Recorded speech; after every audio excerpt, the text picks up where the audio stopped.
యేసు లోక రక్షకుడు, యేసు పాప విమోచకుడు, యేసు లోక రక్షకుడు, యేసు పాప విమోచకుడు. ఎంత ఘోర పాపినైనను ఎంచక మరి క్షమించును.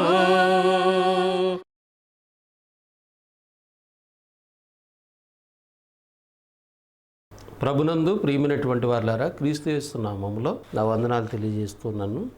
దేవుని యొక్క మహాదయను బట్టి, కృపను బట్టి, ఆత్మీయ జీవితమైనటువంటి ఈ ప్రత్యేకమైనటువంటి కార్యక్రమాల ద్వారా దేవుని గూర్చినటువంటి మాటలు మనం వినడానికి, దేవుడు మనకు అనుగ్రహిస్తున్నటువంటి మంచి సమయాన్ని బట్టి దేవునికి నేను కృతజ్ఞతలు, స్తోత్రాలు చెల్లిస్తూ ఉన్నాను.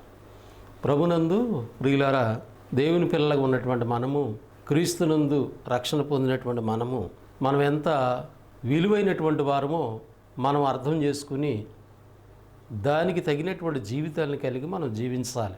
అపోస్తలుడైనటువంటి పౌలు కొరింథీలో ఉన్నటువంటి సంఘానికి మాటని గుర్తు చేశారు. కొరింథీలకు రాసిన మొదటి పత్రిక 6వ అధ్యాయం 20వ భాగంలో విలువ పెట్టి కొనబడిన వారు అనే మాట ఉంది. అంటే క్రైస్తవ జీవితము చాలా విలువైనటువంటిది. ఆ యొక్క విలువను కాపాడుకోవలసినటువంటి అవసరత గ్రంథం మనకి జ్ఞాపకం చేస్తుంది. కాబట్టి క్రైస్తవులు చాలా విలువైనటువంటి వారు. కానీ లోకము గుర్తించదు. ఎందుకనంటే లోకము దేవుణ్ణి ఎరగలేదు కనుక లోకము దేవుని పిల్లలను ద్వేషిస్తుంది. లోకం ఒకప్పుడు యేసు ప్రభుని ద్వేషించింది. ఆయన చెప్పాడు, నన్ను వెంబడిస్తున్నటువంటి మిమ్మల్ని కూడా లోకము ద్వేషిస్తుంది అనేటువంటి విషయాన్ని చెప్పారు. అయితే మనం లోకంలో చాలా విలువైనటువంటి వారు. ఈ విలువను మనము కాపాడుకోవాల్సినటువంటి అవసరతను గురించి గ్రంథం తెలియజేస్తుంది. మరి క్రైస్తవ జీవితము చాలా విలువైంది కదా. ఇక్కడ పౌలు చెప్తున్నాడు, మీరు విలువ పెట్టి కొనబడిన వారు. కాబట్టి ఆ యొక్క విలువను మనము కాపాడుకోవలసినటువంటి అవసరతని దేవుని వాక్యము మనకి జ్ఞాపకం చేస్తుంది. ఇదే అపోస్తలుడైనటువంటి పౌలు ఎఫెసులో ఉన్నటువంటి సంఘానికి ఈ మాట రాశారు. 4వ అధ్యాయం 1వ భాగంలో, కాబట్టి మీరు సమాధానమును బంధము చేత ఆత్మ కలిగించు ఐక్యమును కాపాడుకున్నట్టు యందు శ్రద్ధ కలిగిన వారై. కాబట్టి ఈ యొక్క విలువను మనం కాపాడుకోవాలంటే ఆత్మ కలిగించేటువంటి ఐక్యతను మనము కాపాడుకోవాలి. అంటే పరిశుద్ధాత్మని యొక్క సహకారము ద్వారా, పరిశుద్ధాత్మని యొక్క నడిపింపు ద్వారా మనము కొనసాగగలిగితేనే మనం ఏం చేయగలమంటే క్రీస్తు ప్రభువారు ఏ విలువనైతే మనకి ఇచ్చారో ఆ విలువను మనము కాపాడుకునేటువంటి వారికి ఉంటామని దేవుని వాక్యం మనకి జ్ఞాపకం చేస్తుంది. కాబట్టి క్రైస్తవ జీవితం అనేటువంటి చాలా విలువైనది. ఎందుకని అది ఎంత విలువైందో మనకి దేవుని యొక్క వాక్యము గ్రంథములో జ్ఞాపకం చేయబడుతుంది. వాస్తవంగా లోకంలో వెండి, బంగారము, అనేకమైనటువంటి వస్తువులు చాలా విలువైనటువంటివిగా చెప్పబడ్డాయి. కానీ వాటికంటే క్రీస్తునందున్నటువంటి బిడ్డలు చాలా విలువైన వారైనటువంటి సత్యాన్ని దేవుని వాక్యం మనకు జ్ఞాపకం చేస్తుంది. పేతురు రాసినటువంటి మొదటి పత్రిక 1వ అధ్యాయము 18వ భాగాన్ని మనం గమనించినట్లయితే ఈ విధంగా దేవుని వాక్యం మనకు తెలియజేస్తుంది. వెండి, బంగారముల వంటి క్షయ వస్తువుల చేత మీరు విమోచింపబడలేదు కానీ అమూల్యమైనటువంటి రక్తము చేత, అనగా నిర్దోషమును నిష్కలంకమునకు గొర్రెపిల్ల వంటి క్రీస్తు రక్తము చేత విమోచింపబడితేరని మీరు ఎరుగురా అని పేతురు గారు మనకు జ్ఞాపకం చేస్తూ ఉన్నాడు. కాబట్టి మనము క్రీస్తు ప్రభు యొక్క రక్తములో కడగబడ్డాడు క్రైస్తవుడు. అంటే ఎంత విలువైందంటే వెండి కంటే, బంగారము కంటే చాలా విలువైనటువంటిది. ప్రభునందు ప్రియులారా, ఈ లోకము దేని విలువగా చూస్తుందంటే వెండిని, బంగారాన్ని చాలా విలువగా చూస్తుంది. నిజంగా ఒక మనిషిని విలువగా చూడలేనటువంటి స్థితిలో లోకం ఉన్నది. వెండికి, బంగారానికి చాలా విలువ ఇస్తారు. అది చాలా గొప్పదిగా భావించుకుంటారు. కానీ క్రీస్తునందున్నటువంటి బిడ్డలు జ్ఞాపకం చేసుకోవాల్సినటువంటి సంగతి ఏంటంటే ఆ వెండి, బంగారము కంటే క్రీస్తు రక్తము చాలా విలువైనటువంటిది. క్రీస్తు రక్తములో కడగబడినటువంటి క్రైస్తవుడు చాలా విలువైనటువంటి వాడనేటువంటి సత్యాన్ని మనం గమనించాలి. అయితే ప్రభునందు ప్రియులారా, మరి ఈ విలువను మనము కాపాడుకోవలసినటువంటి అవసరతను గురించి పరిశుద్ధ గ్రంథం మనకి జ్ఞాపకం చేస్తుంది. కాబట్టి క్రైస్తవ జీవితము అనగా మనం అర్థం చేసుకోవాలి, అది చాలా విలువైన జీవితం. కాబట్టి దీని గురించి మనం కొన్ని విషయాల్ని దేవుని వాక్యము నుండి ఆలోచన చేద్దాం. క్రైస్తవ జీవితం అంటే పవిత్రమైన జీవితం అని మనకు అర్థం కావాలి. విలువైన జీవితం అంటే విలువను కాపాడుకోవాలంటే మనకు అర్థం కావాల్సిన సంగతి ఏంటంటే క్రైస్తవ జీవితము పవిత్రమైన జీవితము అనేటువంటి సత్యాన్ని జ్ఞాపకం చేసుకున్నట్లయితే లేదా అర్థం చేసుకున్నట్లయితే దేవుని వాక్యం ఏం చెప్తుందంటే అది పవిత్రమైన జీవితము. క్రైస్తవ జీవితం అంటే నూతన జీవితం అని గ్రంథం చెప్తుంది. కాగా ఎవడైనా క్రీస్తునందున్న ఎడల వాడు నూతన సృష్టి, అంటే పవిత్రమైనటువంటి జీవితము కలిగిన వారు అనేటువంటి సత్యాన్ని మనము గమనించాలి. కాబట్టి మొదటి మాటగా మనం గమనిద్దాము, క్రైస్తవ జీవితము చాలా విలువైనటువంటిది అనగా పవిత్రమైనది. ఈ పవిత్రతను మనము ఎలా కాపాడుకోవాలనేటువంటిది మనం దేవుని వాక్యం నుండి కొన్ని విషయాల్ని ఆలోచన చేద్దాం.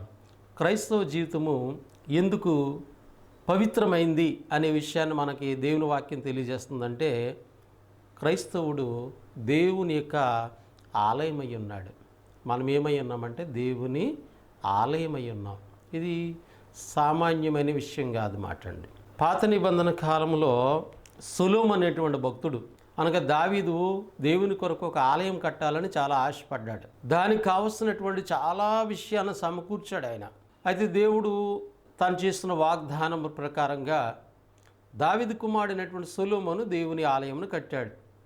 ఆలయం చాలా విలువైనటువంటి వస్తువులతో కట్టబడింది. బంగారముతోనూ వెండితోనూ ఇంకా అనేకమైనటువంటి విలువైనటువంటి మ్రాణులతో ఆలయం కట్టబడింది. అయితే కట్టినటువంటి ఆయన ఏమన్నాడంటే, ఆకాశము నీ సింహాసనము, భూమి నీ పాదపీఠము, నేను కట్టించినటువంటి మందిరము నీకు ఎలాగూ పట్టును అని ఆయన జ్ఞాపకం చేస్తాడు. అంటే భౌతికపరమైనటువంటి కట్టడాల్లో దేవుడు నివసించడు అనేటువంటి విషయాన్ని దేవుని కొరకు చాలా విలువైనటువంటి వస్తువులతో కట్టినటువంటి సొలొమోను జ్ఞాపకం చేసుకున్నాడు. కాబట్టి ఇప్పుడు క్రొత్త నిబంధన ప్రకారంగా క్రీస్తు యొక్క రక్తంలో కడగబడినటువంటి క్రైస్తవుడు ఏమై ఉన్నాడంటే దేవుని యొక్క ఆలయమై ఉన్నాడు. కాబట్టి ఆలయం ఎలాగ ఉండాలి? పవిత్రంగా ఉండాలి. క్రైస్తవుడు ఎందుకు పవిత్రంగా ఉండాలంటే నువ్వు విలువైనటువంటి వాడు. నీ విలువను ఎందుకు కాపాడుకోవాలంటే నువ్వు దేవుని ఆలయమై ఉన్నావు. దేవుని ఆలయమైనటువంటి నీవు ఆ యొక్క పవిత్రతను కాపాడుకోవలసినటువంటి అవసరతను గురించి దేవుని వాక్యము తెలియజేయుచున్నది. కొరింథీయులకు రాసినటువంటి మొదటి పత్రిక 3వ అధ్యాయము 16-17 వాక్య భాగాలు ఇలా చెప్పబడుతున్నాయి. మీరు దేవుని ఆలయమై ఉన్నారనియు దేవుని ఆత్మ మీలో నివసించుచున్నాడని మీరు ఎరుగురా. మీరు దేవుని ఆలయమై ఉన్నారు, దేవుని ఆత్మ మీలో నివసించుచున్నాడని మీరు ఎరుగురా. ఎవడైనను దేవుని ఆలయమును పాడు చేసిన ఎడల దేవుడు వారిని పాడు చేయను. దేవుని ఆలయము పరిశుద్ధమై ఉన్నది, మీరు ఆలయమై ఉన్నారు. దేవుని ఆలయం ఏమైనది? పరిశుద్ధమై ఉన్నది. కాబట్టి క్రైస్తవుడు పవిత్రమైన జీవితము, పరిశుద్ధమైనటువంటి జీవితాన్ని కలిగి ఉండవలసినటువంటి ఆవశ్యకతను గూర్చి గ్రంథము మనకి జ్ఞాపకం చేస్తున్నది. 2వ కొరింథీ పత్రిక 6వ అధ్యాయంలో అపోస్తలుడైనటువంటి పౌలు గారు మరొక విషయాన్ని గుర్తు చేశారు. కొరింథీయులకు రాసినటువంటి 2వ పత్రిక 6వ అధ్యాయము 18వ లేఖన భాగాన్ని మనం గమనించినట్లయితే మనము జీవము గల దేవుని ఆలయమై ఉన్నాము. మనం ఏమై ఉన్నాము? జీవము గల దేవుని ఆలయమై ఉన్నాము. క్రైస్తవుడు జీవం గల దేవుని ఆలయం. ఆలయం ఎలాగ ఉండాలి? పవిత్రంగా ఉండాలి, పరిశుద్ధంగా ఉండాలి. అందుకు దేవుడు ఇలాగూ సెలవిచ్చుచున్నాడు, నేను వారిలో నివసించి సంచరింతును, నేను వారి దేవుడినయుందును, వారు నా ప్రజల ఇందురు. కావున మీరు వారి మధ్య నుండి బయలువెడలి ప్రత్యేకముగా ఉండుడని అపవిత్రమైన దానిని ముట్టకుడని ప్రభువు చెప్పుచున్నాడు. అపవిత్రమైనటువంటి దాన్ని ముట్టి మీరు మీ యొక్క పవిత్రతను పోగొట్టుకోవద్దు. మనము జీవం గల దేవుని ఆలయం. మొదటి మాటగా మనం గమనిస్తున్నాము, క్రైస్తవ జీవితం విలువైనది, అది ఎంతో పవిత్రమైనది. ఎందుకు ఆ పవిత్రతను మనం కాపాడుకోవాలంటే మనము దేవుని ఆలయమై ఉన్నాము. కాబట్టి దేవుని ఆలయాన్ని చాలా జాగ్రత్తగా మనం కాపాడుకోవాల్సినటువంటి అవసరతని దేవుని వాక్యం మనకు జ్ఞాపకం చేస్తుంది. అపోస్తలుడైనటువంటి పౌలు హెబ్రీయులకు రాసినటువంటి పత్రిక 9వ అధ్యాయం 7-8 వచ్చిన భాగాలను కూడా మనం గమనించినట్లయితే, సంవత్సరములకు ఒక్కసారి మాత్రమే ప్రధాన యాజకుడు ఒక్కడే రక్తము చేత పట్టుకుని రెండవ గుడారములోనికి ప్రవేశించును. ఆ రక్తము తన కొరకును ప్రజల అజ్ఞాన కృతుల కొరకును అతడు అర్పించును. దీనిని బట్టి మొదటి గుడారం ఇంకా నిలుచుండగా అతి పరిశుద్ధ స్థలములో ప్రవేశించు మార్గము బయలుపరచబడలేదని పరిశుద్ధాత్మ చెప్పుచూ ఉన్నాడు అనేటువంటి విషయాన్ని ఇక్కడ మనకి పౌలు గారు గుర్తు చేస్తున్నారు. ఇక్కడ పాత నిబంధనలో ఆలయం యొక్క పరిస్థితి ఏంటంటే, ప్రభునందు ప్రియులారా, 3 భాగాలుగా మనము ఆలయాన్ని చూస్తాము. ఒకటి ఆవరణము, అందులో ప్రజలందరూ ఉంటారు. రెండవది పరిశుద్ధ స్థలము, యాజకులు ఉంటారు, సేవ చేసేటువంటి యాజకులు ఉంటారు. మూడవది అతి పరిశుద్ధమైనటువంటి స్థలం. దీంట్లోకి ప్రధాన యాజకుడు ఒక్కడు మాత్రమే సంవత్సరానికి ఒక్కసారే అందులోకి ప్రవేశిస్తాడు. అది కూడా దేని కొరకంటే తన యొక్క పాపముల నిమిత్తము, ప్రజల యొక్క పాపాల నిమిత్తము పరిహారం చేయటానికి ఆ అతి పరిశుద్ధమైనటువంటి స్థలంలోనికి ప్రవేశిస్తాడు. ఇంకా మీరు ఆలోచన చేస్తున్నట్లయితే, ఈ అతి పరిశుద్ధ స్థలంలోనికి ప్రవేశించేటువంటి యాజకుడు వెళ్ళినప్పుడు అహరోను గురించి మనం చూస్తాం. అహరోనుకు ఒక ప్రత్యేకమైనటువంటి వస్త్రం ఇవ్వడం జరిగింది. దానికి ఒక తాడు కూడా ఉంటుంది. ప్రభునందు ప్రియుల, ఈనాడు కూడా లోకంలో చాలామంది ఇంకా అటువంటి వేషధారణ వేసి చిన్న చిన్న తాళ్ళు కడుతూ ఉంటారు. మీరు చాలా జాగ్రత్తగా గమనించాలి. ఈ తాడు దేని కొరకంటే, ఈ ప్రధాన యాజకుడు అతి పరిశుద్ధమైన స్థలంలోకి వెళ్ళినప్పుడు ఒకవేళ ఈ వ్యక్తి కనుక పాపం చేసిన వాడైతే అక్కడ చనిపోతాడు. అతి పరిశుద్ధ స్థలంలో చనిపోతాడు. ఎందుకంటే అక్కడికి అపవిత్రతకి ఎటువంటి అవకాశము లేదు. చనిపోతే ఆ వ్యక్తిని తీయటానికి మరలా ఎవడ లోనికి వెళ్ళకూడదు. కాబట్టి ఈ నడును కట్టుకున్నటువంటి ఈ తాడుని పట్టుకుని ఆ శవాన్ని బయటికి లాగేస్తారండి. అంటే అతి పరిశుద్ధమైన స్థలము ఎంత విలువైనదో మనం గమనించాలి. ఇప్పుడు ఆ అతి పరిశుద్ధమైన స్థలం ఏంటంటే నా హృదయం అంటున్నాడు దేవుడు. మామూలు విషయం కాదండి ప్రభునందు ప్రియులారా. మన హృదయమే దేవుడు నివసించేటువంటి ఆలయం అయిపోయింది. దేవుని ఆత్మకి నివాసించేటువంటి ఆలయంగా దేవుడు ఏర్పాటు చేసుకున్నాడు. కనుక క్రైస్తవ జీవితం చాలా విలువైనది. కాబట్టి విలువను మనం కాపాడుకోవాలంటే పవిత్రంగా జీవించాలి, పరిశుద్ధంగా జీవించాలి. ఎందుకు జీవించాలంటే మొదటి మాట చెప్పాను, మనము దేవుని ఆలయమై ఉన్నాం. కాబట్టి ఈ అతి పరిశుద్ధ స్థలములో పాత నిబంధన కాలంలో ఎంత విలువ ఉందో అంతకంటే గొప్ప విలువను దేవుడు నా హృదయంలోనికి ఆయన నివసిస్తున్నాడు. ఆయన ఆత్మను మనకి నివసింపజేస్తున్నాడు. కాబట్టి మనము ఏం చేయాలి? మన హృదయాన్ని మనం పవిత్రంగా కాపాడుకోవాలి. అందుకే దేవుని వాక్యం చెప్తూ ఉన్నది, మత్తయి రాసినటువంటి సువార్త 5వ అధ్యాయం 8 వచ్చిన భాగంలో, హృదయ శుద్ధి గలవారు ధన్యులు. నువ్వు దేవుని ఆలయమై ఉన్నావు కాబట్టి, నీ హృదయములో దేవుని ఆత్మ నివసిస్తున్నాడు కాబట్టి, నీ హృదయము పాత నిబంధనలో ఉన్నటువంటి అతి పరిశుద్ధమైన ఆలయము కంటే ఎంతో విలువైనది కాబట్టి నీ హృదయాన్ని ఏం చేసుకోవాలి? శుద్ధి చేసుకోవాలి.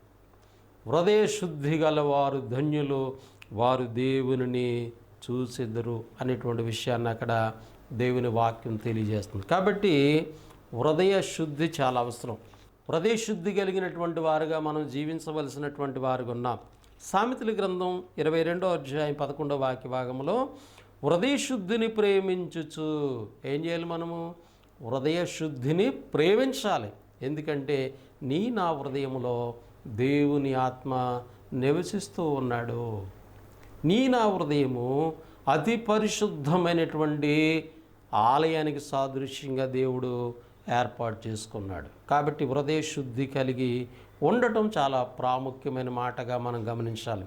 రెండవదిగా మనం ఆలోచన చేస్తున్నట్లయితే ప్రభునందు ప్రియులారా, మన యొక్క మాటల యందు కూడా మనం ఏం కలిగి ఉండాలంటే పవిత్రతను కలిగి ఉండాలి, పరిశుద్ధతను కలిగి ఉండాలి. అంటే నీ హృదయం శుద్ధి మాత్రమే కాదు, నీ మాటల్లో కూడా ఏం ఉండాలి, పవిత్రత లేదా పరిశుద్ధత కలిగినటువంటి వారిగా ఉండాలి అనేటువంటి సత్యాన్ని దేవుని వాక్యం మనకి జ్ఞాపకం చేస్తున్నది. పేతురు రాసినటువంటి మొదటి పత్రిక 3వ అధ్యాయము 10వ వాక్య భాగాన్ని మనం గమనించినట్లయితే ఇలాగ మనకు జ్ఞాపకం చేయబడుతున్నది. జీవమును ప్రేమించి మంచి దినములు చూడగోరువాడు చెడ్డదాన్ని పలకకుండా తన నాలుకను, కపట మాటలు చెప్పకుండా తన పెదవులను కాచుకోవాలి.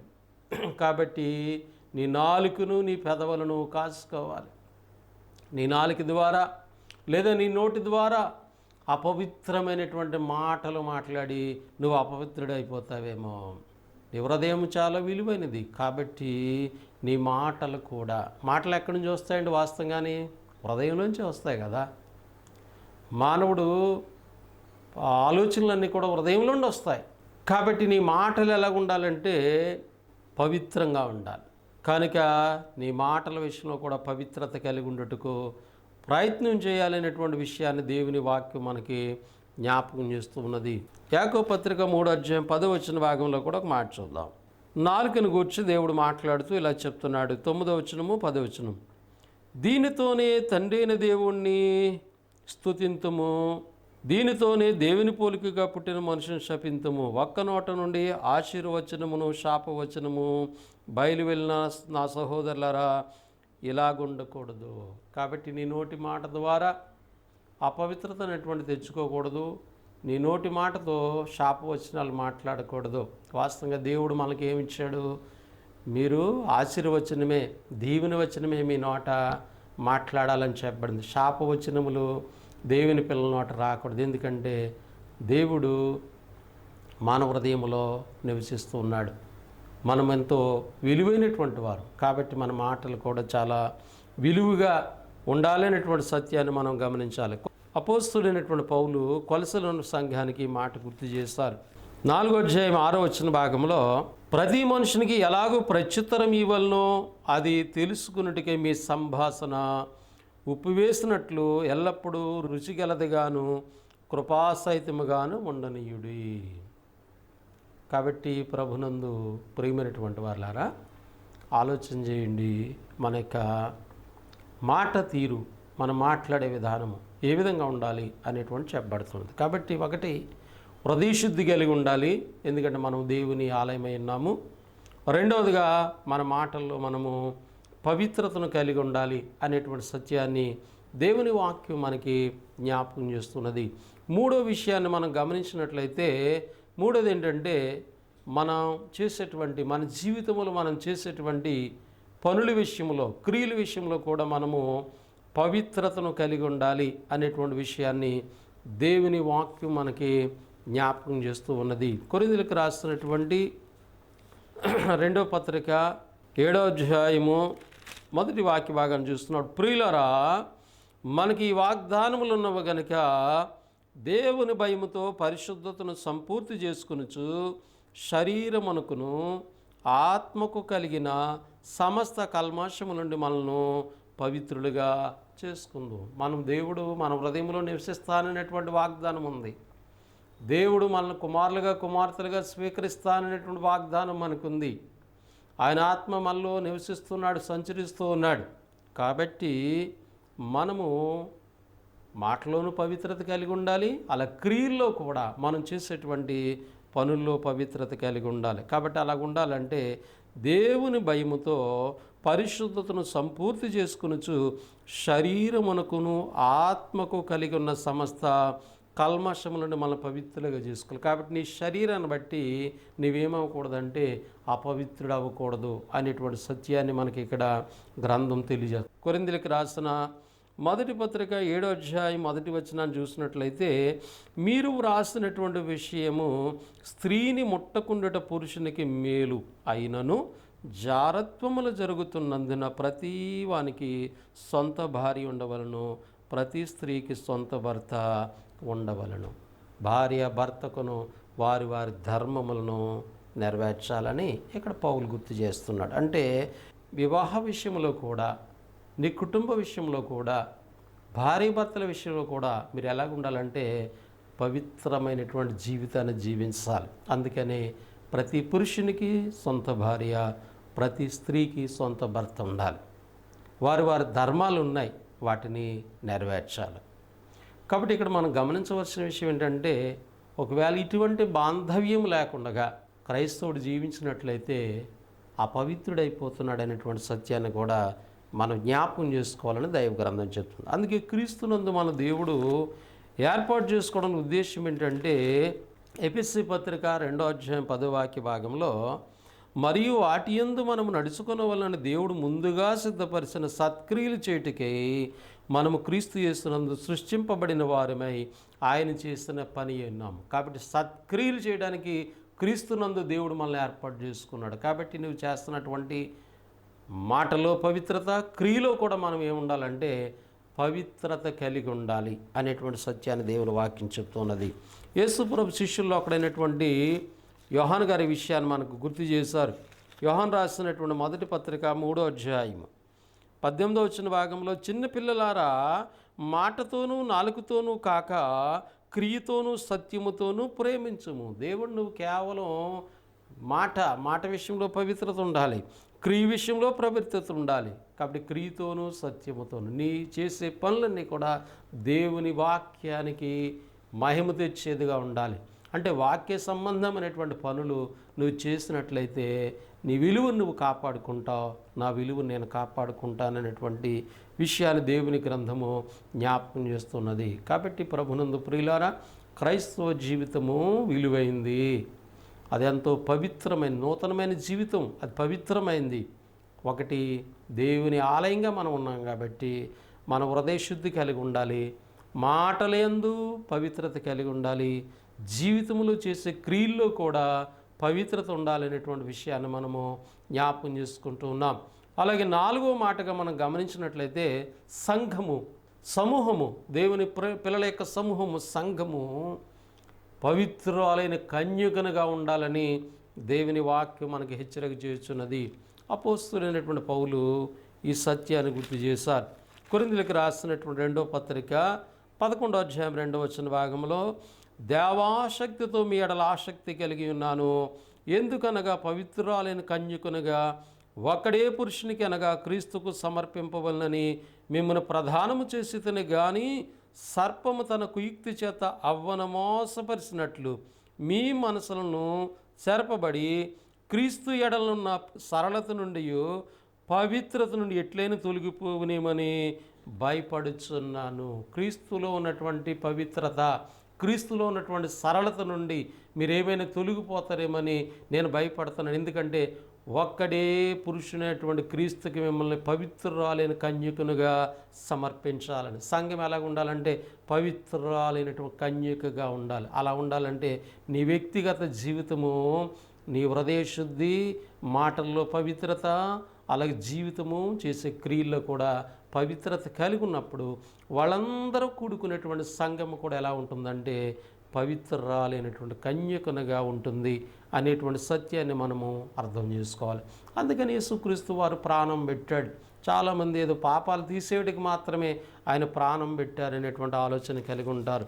కానీ దేవుని వాక్యం మనకి ఏం చెప్తుందంటే, ఎఫెసీ పత్రిక 5వ అధ్యాయము 26, 27 వచన భాగములు, అటువలే క్రీస్తు కూడా సంఘమును ప్రేమించి అది కలంకమైనను ముడతైనను అట్టిది మరి ఏదైనా లేక పరిశుద్ధమైనదిగాను నిర్దోషమైనదిగాను మహిమగల సంఘముగాను ఆయన తన ఎదుటి దాన్ని నిలబెట్టుకొనవలనని వాక్యముతో ఉదక స్నానము చేత దాన్ని పవిత్రపరిచి పరిశుద్ధపరచుడికి దాని కొరకు తను తాను అప్పగించుకును. క్రీస్తు సంఘము కొరకు ఆ సంఘము పవిత్రమైన సంఘముగా, పరిశుద్ధమైన సంఘముగా, మహిమగలదిగా, ముడత కలంకం లేనటువంటిదిగా ఉండాలని దాని కొరకు ఆయన ప్రాణము పెట్టాడు. ఆ దాని కొరకు ఆయన తను తాను అప్పగించుకున్నాడు ఆ శిలువ బలియాగానికి. ఈ సత్యాన్ని మనం గుర్తించాలి. కాబట్టి సంఘము క్రీస్తు రక్తంలో కడగబడినటువంటి విలువైన జీవితాన్ని గుర్తించి సంఘము పవిత్రురాలైనటువంటి కన్యకనుగా వాళ్ళు జీవించవలసినటువంటి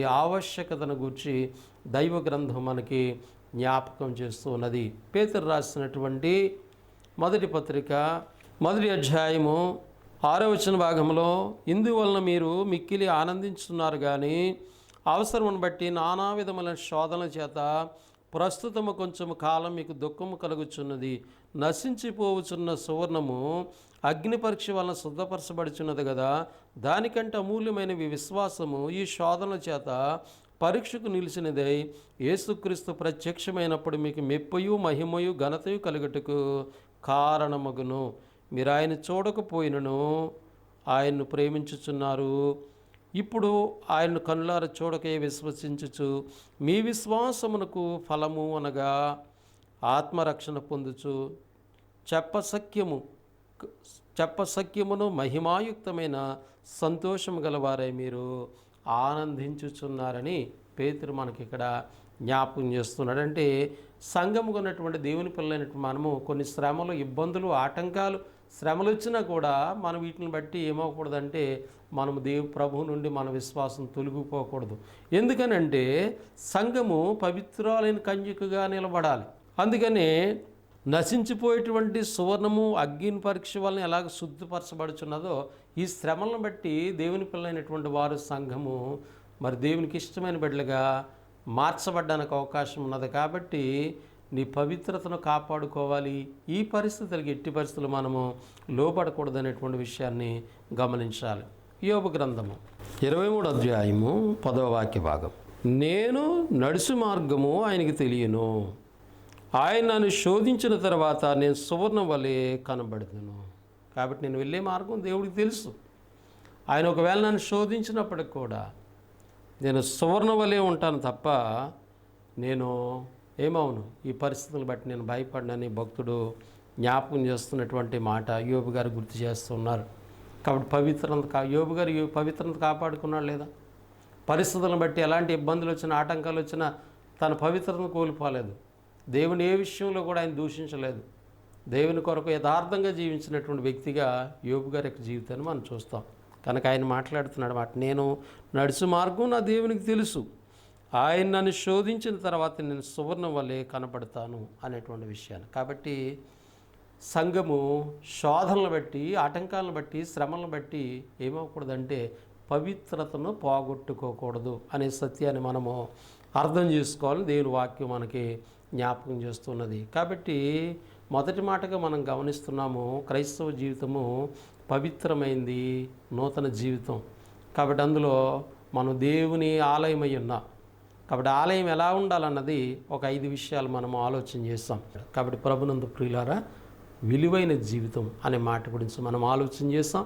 ఈ సత్యాలు మీరు అర్థం చేసుకుని ఆ విధంగా జీవిస్తారని దేవుడు మిమ్మల్ని, మీ కుటుంబాన్ని బలపరచని కోరుతూ మాటలు ముగిస్తూ ఉన్నాను. మీ అందరికీ నా వందనములు. పరిశుద్ధుడైన మా తండ్రి, ప్రేమగల ప్రభు, కృతజ్ఞతలు, స్తోత్రాలు చెల్లిస్తున్నాం. క్రైస్తవ జీవితం ఎంత విలువైనదో, ఆ విలువను, ఆ పవిత్రతను ఎలా కాపాడుకోవాలో మేము కొన్ని విషయాలు నేర్చుకున్నట్టుకు మీరు ఇచ్చిన అవకాశాన్ని బట్టి కృతజ్ఞత చెల్లిస్తున్నాను. ఈ పరిచయలో నాకు సహకరించిన స్థానిక సంఘాన్ని, ఆర్థికంగా ప్రోత్సహించిన బిడ్డల్ని మీరు బలపరిచి దీవించమని ప్రార్థన చేస్తున్నాను. అలాగే ఆ కార్యక్రమాల కొరకు పరిచయం చేస్తున్నటువంటి సహోదరుని జ్ఞాపకం చేసుకోండి. ఈ మాటలు ఏ ప్రాంతాల్లో వింటూ ఉన్నారో వారిని బలపరచండి. మీ పిల్లలైన వారిని ఆర్థికంగాను, ఆత్మీయంగాను, భౌతికంగా దీవించమని ప్రార్థిస్తూ ఉన్నాను.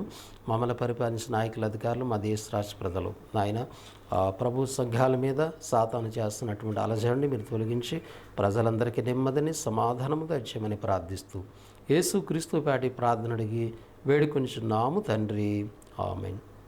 మీ అందరికీ వందనములు. దేవుడు మిమ్మల్ని, మీ కుటుంబాన్ని దీవించి ఆశీర్వదించునుగాక. ఆమేన్.